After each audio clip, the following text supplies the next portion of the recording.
Hello guys, स्वागत है आपका एक नए वीडियो में, नए लेक्चर में। प्रीवियस वीडियो में हमने ट्रिग्नोमेट्रिक रेशियोज और ट्रिग्नोमेट्री के बेसिक कंसेप्ट को जाना था, उसके बारे में पूरा डिस्कस कर चुके हैं हम प्रीवियस वीडियो में। आज की वीडियो हम ट्रिग्नोमेट्रिक रेशियोज के एनसीईआरटी के क्वेश्चंस करने वाले हैं।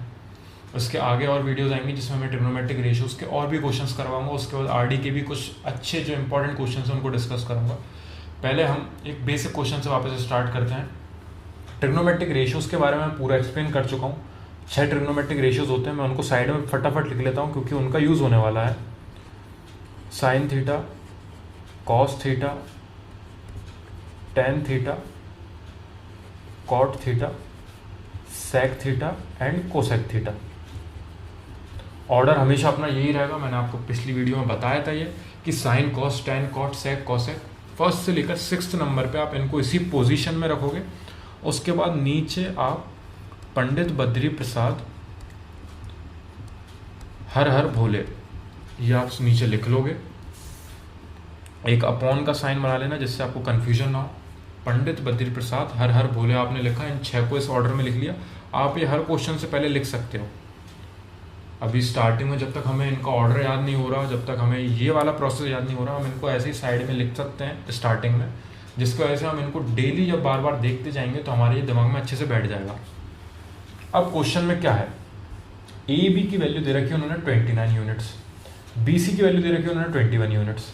एंगल ए बी सी जो है उन्होंने थीटा बताया है, मतलब एंगल ए बी सी यानी कि जो बी एंगल है, जो बीच वाला अल्फ़ाबेट होता है उस पर एंगल बनाया जाता है।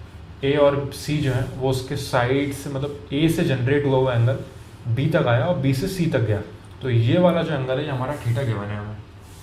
मैंने ए बी को मेंशन कर लिया यहाँ पे 29 और बी सी को यहाँ पे मेंशन कर लिया मैंने 21। ठीक है। अब उन्होंने हमसे बोला है कि फाइंड करो आप cos square theta plus sine square theta की वैल्यू, एंड सिमिलरली आप फाइंड करो cos square theta minus sign square theta की वैल्यू। तो अगर मैं पहले इसको सिंप्लीफाई करने की कोशिश करूँ तो कॉस थीटा यानी कि ये सेकेंड नंबर का जो मेरा रेशो है, इसको मैं इधर रेशो में से जो सेकंड नंबर की मेरी पोजीशन है बी अपॉन एच, उसको यहाँ पे लिखता हूँ, उसका whole square plus sine square theta यानी कि साइन थीटा मेरा फर्स्ट नंबर का रेशो है। साइन थीटा की वैल्यू है पी अपॉन एच, वो मैं यहाँ पे लिखता हूँ, उस पर स्क्वायर लगाता हूँ क्योंकि स्क्वायर गिवन है क्वेश्चन में हमें। तो अब यहाँ पे बेस आपको ये पता है कि ये हाइपोटेनियस है आपकी ए बी, 90 डिग्री के जस्ट अपोजिट जो साइड होती है वो हमारी हाइपोटेनियस होती है, मैंने आपको बताया था।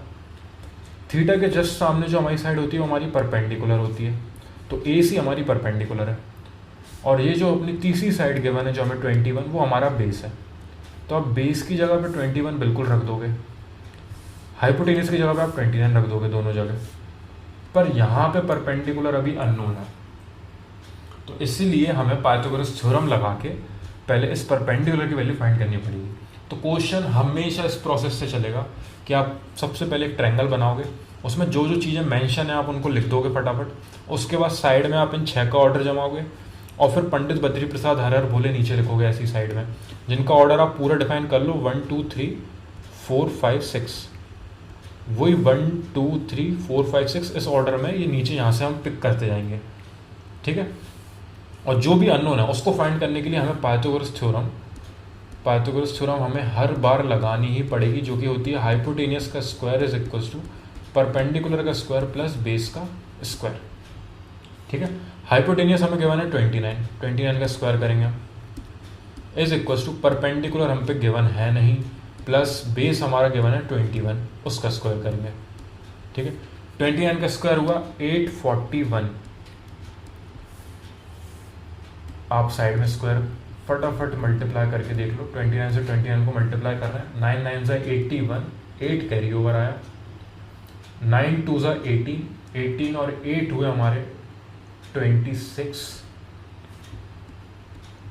फिर 2 का 9 से मल्टीप्लाई करा हमने, 18 आया, 1 कैरी ओवर, 2 का 2 से इंटू करा 4 और 1 कैरी ओवर यानी कि 5, यह आया 1, 8 और 6 हुए आपके 14 यानी कि 14, एक कैरी ओवर आया, 5 6 7 और एक 8, 841। ठीक है। 29 का स्क्वायर 841 जिसको याद नहीं है फटाफट मल्टीप्लाई करना है, कोई ज़रूरत नहीं है इसको याद करने की, हम मल्टीप्लाई कर सकते हैं फटाफट। परपेंडिकुलर का स्क्वायर ऐसा कैसा, प्लस 21 का स्क्वायर होता है 441, याद नहीं है फटाफट इंटू करना और कुछ उसका लोड नहीं लेना उसमें हमें, ठीक है ना। 841 ऐसा कैसा ही है उधर, ये 441 को हम वहाँ सब्ट्रैक्ट करने ले जाते हैं, यहाँ पे हमारा परपेंडिकुलर का स्क्वायर ऐसा कैसा लिखा रहने देंगे। 841 में से 441 गए तो 400 बचेंगे हमारे, 400 इज इक्वल्स टू परपेंडिकुलर का स्क्वायर, तो परपेंडिकुलर की वैल्यू यहाँ से आई 400 अंडर रूट के अंदर, स्क्वायर उस साइड जाता है इक्वल्स टू के तो अंडर रूट चढ़ जाता है, और अंडर रूट में से हम 400 को निकालेंगे तो वो 20 के रूप में बाहर आएगा हमारा। 400 का स्क्वायर रूट होता है 20, क्योंकि 20 को आप 20 से मल्टीप्लाई करोगे तो आपको आए मिलेगा 400, और 400 होता है 20 का स्क्वायर रूट, ठीक है। तो यहाँ से आपको 20 मिल गया परपेंडिकुलर, आप उसको यहाँ पे मेंशन कर सकते हो AC की जगह पे। तो आपको AB 29 आपको गिवन थी, BC आपको 21 गिवन थी, 20 आपने निकाल ली AC पाइथागोरस थ्योरम लगा के सबसे पहले। अब आपसे जो भी चीज़ पूछी गई है आप उसमें वैल्यू पुट करोगे। तो मैं इसको एक बार आगे अगले पेज पे फिर से लिख लेता हूँ। हमें फाइंड करना है cos square theta plus sine square theta की वैल्यू, और एक और हमें फाइंड करना है cos square theta minus sign square theta की वैल्यू, ठीक है। वापस हम क्वेश्चन पे आते हैं, ये हमें फाइंड करना है और ये हमें फाइंड करना है। तीनों साइड क्या क्या आई है आपकी, हाइपोटेनियस है आपकी 29, परपेंडिकुलर है आपका 20 और बेस है आपका 21 जो कि गिवन था। फटाफट एक बार हम साइड में एक और ट्रायंगल बना लेते हैं जिससे बार बार हमें पीछे प्रीवियस पेज पे जाना ना पड़े। ये हमारा थीटा था, ये A, B और C थे हमारे, C अपना 90 डिग्री था, ये 21 हमें गिवन था, ये 29 हमें गिवन था, और ये हम 20 अभी निकाल चुके हैं, ठीक है। मैंने तीनों यहाँ मेंशन कर लिए। अब कॉस स्क्वायर थीटा का रेशो, वो रेशो का जो ऑर्डर था वापस लिखो फटाफट साइड में, sine cos tan cot sec and cosec, ये 6 का ऑर्डर है। और वापस पंडित बद्री प्रसाद हर हर भोले, फटाफट लिखा अपन ने 6 का ऑर्डर, और उन 6 को इसी तरीके से हम बार बार डिफाइन करेंगे, ठीक। कॉस स्क्वायर थीटा है अपना सेकंड नंबर का, सेकंड नंबर का रेशियो आप पिक करो फटाफट, B/H, फटाफट लिखा हमने, इस पे स्क्वायर चढ़ाया क्योंकि कॉस पे स्क्वायर लिखा हुआ था, plus sine square theta, sine है अपना फर्स्ट नंबर का यानी कि P/H, तो P/H फटाफट से हमने यहाँ से रेशियोज में से पुट करा और उस पर स्क्वायर लिखा। बेस की वैल्यू, बेस थीटा के सामने वाला आपका परपेंडिकुलर है, ये आपका हाइपोटेनियस है, ये आपका बेस है, ठीक है। बेस आपका 21 है, 21 आपने यहाँ पुट किया, अपॉन हाइपोटेनियस आपका 29 आपने उसके नीचे पुट किया, इसका होल स्क्वायर, प्लस परपेंडिकुलर की वैल्यू आपकी 20 अपॉन हाइपोटेनियस की वैल्यू है 29, इसका होल स्क्वायर, ठीक है। 21 का स्क्वायर खोला हमने, 21 का स्क्वायर 441 हमने पीछे ही निकाला था, अपॉन 29 का स्क्वायर था 841, वो भी जस्ट हम पीछे निकाल के आए, प्लस 20 का स्क्वायर करा हमने 400 अपॉन 29 का स्क्वायर हुआ 841 वापस से, ठीक है।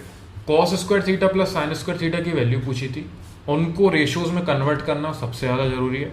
रेशियोज में जैसे ही आप कन्वर्ट करोगे उसके बाद आपको पता चलेगा कि आपके पास कोई सी एक चीज़ में अननोन है, बाकी 2 चीज़ आपको गिवन दे रखी है, बेस और हाइपोटेनियस। जो भी अननोन है हम फटाफट उससे पाइथागोरस थ्योरम लगा के निकाल लेंगे। जैसी वो वैल्यू आएगी हम सबको यहाँ पे पुट करेंगे, इनका स्क्वायर करेंगे और फिर हम एलसीएम लेंगे। एलसीएम आया यहाँ पे 841, एलसीएम के वीडियो डाल चुका हूँ जिससे आप एलसीएम फ्रैक्शनल वैल्यूज़ में एलसीएम लेके सॉल्व करना बहुत अच्छे से सीख सकते हो। उस वीडियो को जाके सबसे पहले देखना ताकि आपका ये फ्रैक्शनल वाला जो भी इशू है वो क्लियर हो जाएगा। 841 एलसीएम आया, ऊपर आएगा 441 प्लस इधर ऊपर आएगा 400, क्योंकि दोनों की बेस वैल्यू 841 ही है इसलिए हमें ज़्यादा कुछ कैलकुलेशन नहीं करना पड़ा।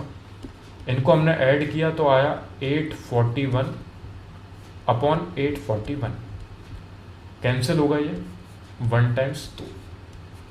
Cos square theta plus sine square theta की जो वैल्यू आई वो आ चुकी है हमारी 1। अब हम सेकंड वाला जो हमसे पूछा गया था cos square theta minus sign square theta, उसकी वैल्यू निकाल लेते हैं। कॉस स्क्वायर थीटा वापस आपका बी अपॉन एच, रेशो में कन्वर्ट करो, जिस पे स्क्वायर है उस पर स्क्वायर चढ़ा दो, वापस रेशो में कन्वर्ट करो, जिस पे स्क्वायर है उस पर स्क्वायर चढ़ा दो। ट्रायंगल में से फटाफट आप साइड्स पिक करो और यहाँ पे मेंशन करते जाओ। बेस आपका 21 है, हाइपोटेनियस आपका 29 है, उसका स्क्वायर, माइनस परपेंडिकुलर आपका 20 है, हाइपोटेनियस आपका 29 है, उसका स्क्वायर। फिर हम इनका स्क्वायर खोलेंगे जो कि आएगा 441 अपॉन 841, माइनस इधर आएगा 400 अपॉन 841। फिर आखिरी स्टेप हमारी एलसीएम लेंगे फटाफट हम इनका। 841 आएगा, ऊपर आएगा 441 माइनस 400, आप इन्हें सब्ट्रैक्ट करोगे तो ऊपर आपको मिलेगा 41 अपॉन 841, जो कि आपका आंसर हो जाएगा। 2 की वैल्यू पूछी थी उन्होंने, दोनों में लगभग सिमिलर चीज़ ही थी, बस साइन का अंतर था, एक में माइनस साइन था एक में प्लस साइन था।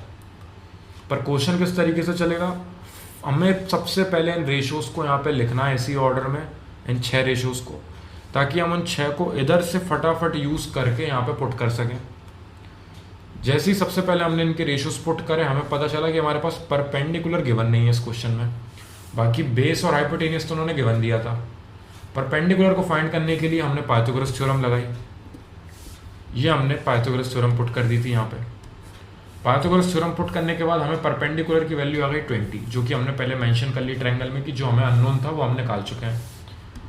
उसके बाद ट्रायंगल की जो तीनों साइड आपको गिवन है, आप निकाल चुके हो जो भी आपकी अननोन थी। उसके बाद आपको बस रेशियोज को यहाँ पे पुट करना है, उन रेशियोज की वैल्यूज़ को पुट करना है। अगर स्क्वायर दिया है तो स्क्वायर खोलेंगे हम, स्क्वायर खोलने के बाद एलसीएम निकालेंगे क्योंकि बीच में प्लस साइन है और फ्रैक्शनल वैल्यूज़ है। एलसीएम लेके उसके बाद जैसे हम इन्हें सॉल्व करेंगे उसके बाद कैंसिलिंग करके जो हमारा आंसर होगा वो हमारा आंसर आ जाएगा। क्लियर होगा ये? एक और क्वेश्चन फटाफट करते हैं हम इसके आगे। tan a की वैल्यू दे रखी है इस क्वेश्चन में 1, तो सबसे पहले वही साइड में लिखो sine cos tan cot sec and cosec. इस तरीके से आपको ये हमेशा के लिए याद हो जाएगा, इसलिए मैं बार बार लिख रहा हूँ। मेरे को लिखने की कोई ज़रूरत नहीं है, लेकिन मैं बार बार इसलिए लिख रहा हूँ ताकि आप भी इसकी आदत बना लो और आप इसको इसी तरीके से लिखा करो। वापस पंडित बद्री प्रसाद हर हर भोले लिखा हमने, अपॉन साइन बना लिया, जिससे हम इनके ऑर्डर को फटाफट निकाल लिया करेंगे, जिसका भी जो भी पूछा जाएगा रेशियोज में। tan a बोल रखा है उन्होंने, tan a की वैल्यू है 1, तो tan a is equals to, ये 1 के अपॉन में मैं 1 लिख रहा हूँ क्योंकि अपॉन में हमेशा 1 रहता ही है। क्यों लिखा है मैंने ये? क्योंकि यहाँ पे 10 की जगह पे मैं रेशो पुट करूँगा। 10 का रेशो यानी कि फर्स्ट सेकंड थर्ड नंबर का जो रेशो होता है वो 10 का होता है। यहाँ से मेरे को मिला 10 p upon b is equals to 1 upon 1। तो परपेंडिकुलर की वैल्यू मेरे को यहाँ से मिल गई है 1 और बेस की वैल्यू मेरे को यहाँ से मिल गई है 1।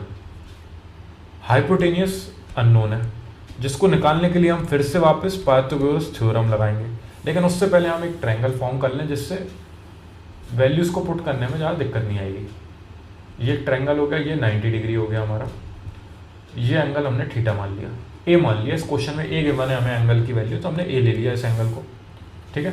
परपेंडिकुलर हम 1 निकाल चुके हैं, बेस भी हमारा 1 गिवन है। tan a की वैल्यू दे रखी थी यानी कि p अपॉन b, तो दोनों की वैल्यू 1 और 1 हो गई, तो 1 और 1 आ चुके हैं हमारे परपेंडिकुलर और बेस। हाइपोटेनियस हमारा अननोन है अभी, ठीक है ना। पाइथागोरस थ्योरम लगाते हैं हम। हाइपोटेनियस का square is equals to perpendicular का स्क्वायर प्लस बेस का स्क्वायर। हाइपोटेनियस का square is equals to perpendicular है आपका 1 प्लस बेस है आपका 1, उनका स्क्वायर। हाइपोटेनियस का स्क्वायर इज इक्वल्स टू 1 का स्क्वायर किया तो 1 ही आएगा, वापस 1 का स्क्वायर किया तो 1 ही आएगा। तो हाइपोटेनियस का स्क्वायर इज इक्वल्स टू 1 और 1 ऐड कर दिए तो आ गया 2। हाइपोटेनियस की वैल्यू यहाँ से हमें आ गई अंडर रूट में 2। अंडर रूट में 2 नहीं निकलेगा, रूट में से 2 नहीं निकलता। रूट 2 की वैल्यू आप पुट कर सकते हो, लेकिन उसका कोई यूज़ नहीं है, कोई मतलब नहीं है। आप यहाँ पे फटाफट रूट 2 ही लिख दो हाइपोटेनियस, हम रूट 2 ही लेके चलेंगे हाइपोटेनियस। हाइपोटेनियस हमें मिल चुकी है रूट 2। अब उन्होंने क्या पूछा है हमसे, उन्होंने वैल्यू पूछी है 2 साइन ए इंटू कॉस है। ये प्रूफ करके बताना है कि ये 1 के इक्वल है, ठीक है, तो हम इस LHS वाले पार्ट को सॉल्व करेंगे और सॉल्व करके हमारा आंसर 1 आना चाहिए। 2 ऐसा कैसा मल्टीप्लाई में इनटू साइन ए, साइन आपका फर्स्ट नंबर का रेशियो है आपका P/H, लिख दिया है हमने, इनटू कॉस ए, कॉस है आपका सेकंड नंबर का रेशियो यानी कि B/H, कॉस को भी रेशियो के टर्म्स में कर लिया हमने। 2 इंटू परपेंडिकुलर की वैल्यू हमें 1 गिवन है, बेस भी हमारा 1 गिवन है, हाइपोटेनियस हमारा √2 हम निकाल चुके हैं, तो हाइपोटेनियस की जगह पे मैंने √2 पुट कर दिया, इनटू बेस की जगह पे वापस 1 अपॉन हाइपोटेनियस की जगह पे वापस √2। 2 इंटू ऊपर 1 और 1 का मल्टीप्लाई करा तो 1 ही आएगा, अपॉन √2 का √2 में मल्टीप्लाई करेंगे तो 2 आएगा, क्योंकि ये इवेंचुअली √2 का स्क्वायर हो गया, √2 का 2 बार इंटू, तो स्क्वायर से ये रूट कैंसिल हो जाएगा तो हमें 2 मिल जाएगी इसकी वैल्यू। तो नीचे हमें √2 का √2 में मल्टीप्लाई करने से 2 मिला, और 2 से 2 कैंसिल हो गया 1 टाइम्स, जो कि हमारा LHS और RHS दोनों सेम आ गया। हम LHS लेके चले थे जिसकी वैल्यू 1 आ चुकी है, और RHS में हमें 1 ही प्रूफ करके बताना था, तो LHS इक्वल्स टू RHS यहाँ पे हमारा वेरीफाई हो गया, यानी कि 2 sin A into cos A is equals to 1, hence proof कि ये दोनों की वैल्यू 1 और 1 ही है।